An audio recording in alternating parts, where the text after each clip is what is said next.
It's Paresh Patel, Spreadsheets and Charts unit. Data number 11020141. Please keep audio enabled throughout the whole video, and I hope you enjoy my assignment. It's a table. You simply highlight all the data that you should have split. Go in the View tab, hit Split, and this will split your table across.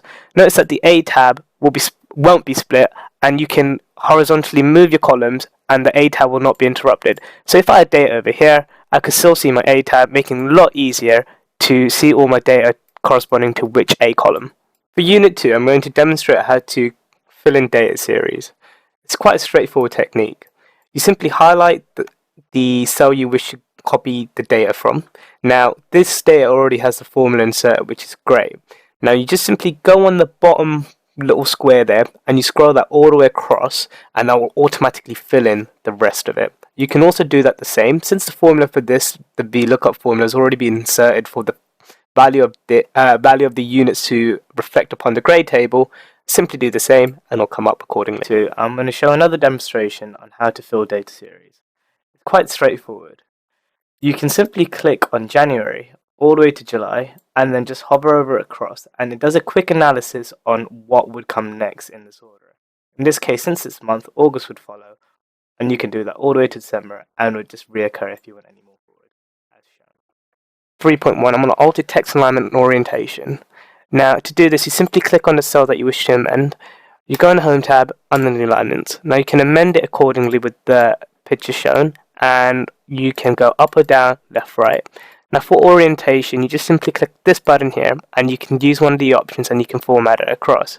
Now if you wish to angle it clockwise, counterclockwise, down, it works accordingly. 1.3.2, I'm going to demonstrate how to hide a column. To simply do this, I simply go in the H column, right click, go and hide, and it will automatically hide it. To undo this, I can simply press undo, or I can right click it again and go and unhide, and it'll present all the data that I had at 0.3.3. I'm going to merge cells.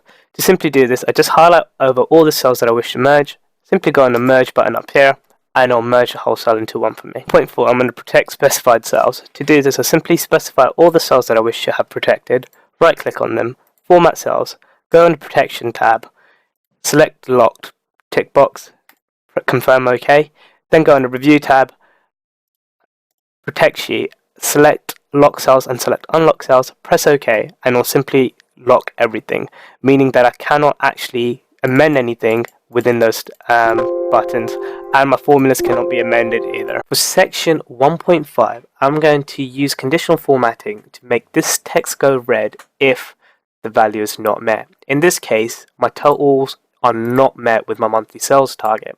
To do this, I simply go in conditional formatting, highlight cell rules, text that contains the word not will automatically be red. Now, as you can see here, it's already worked.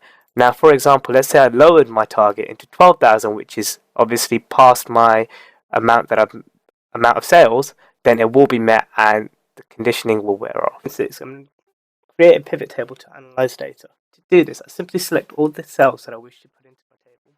Go on the Insert tab and go on the pivot table. Make sure the cells to the table all range are selected, and put it onto a new worksheet so you can manage your data a bit more efficiently. Press OK to continue, and you'll have the mainframe here. Simply put the months into the row tab, and then put January and all the rest of the values accordingly.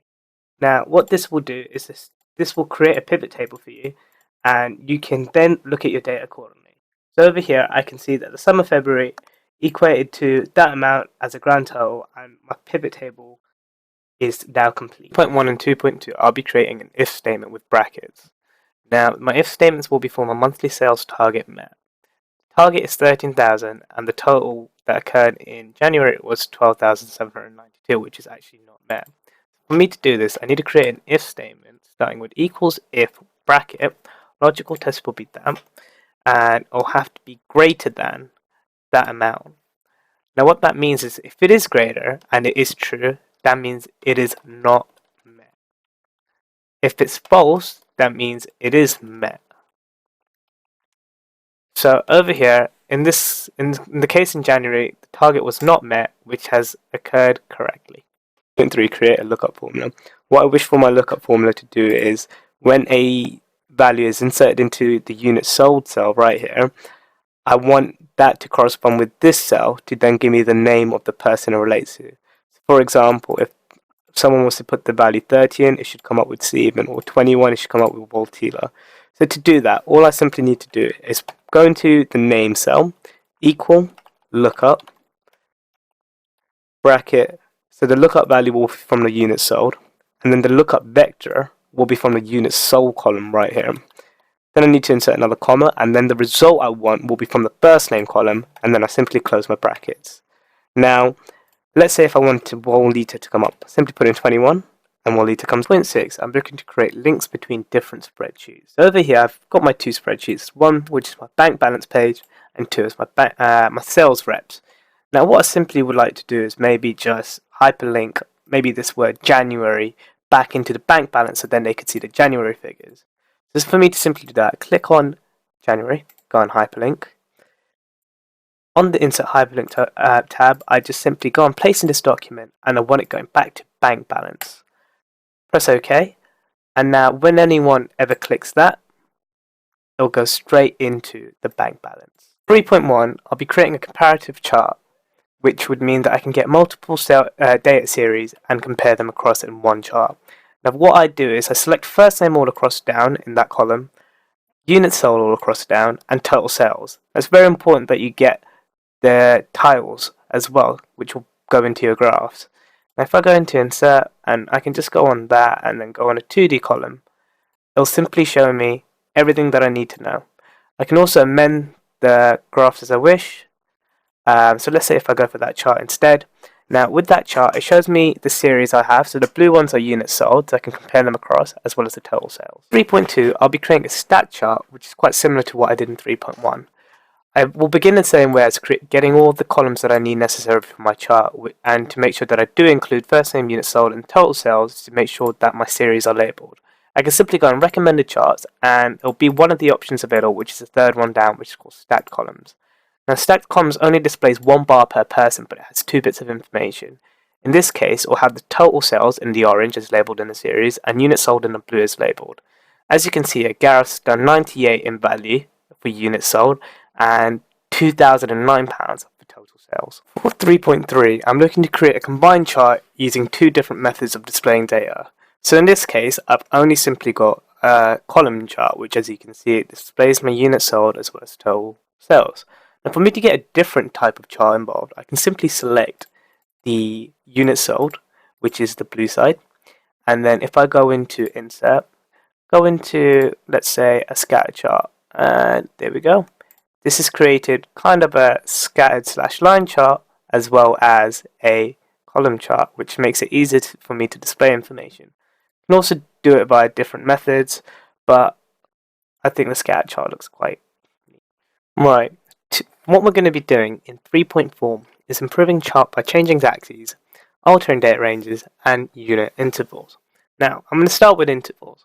Simply go in intervals, we simply go on the format axes, go into tick marks, and it'll give us interval between marks. We can simply arrange this to 2, 3, 4, or 5, and there can be a major inside, and this will change the intervals between my axes.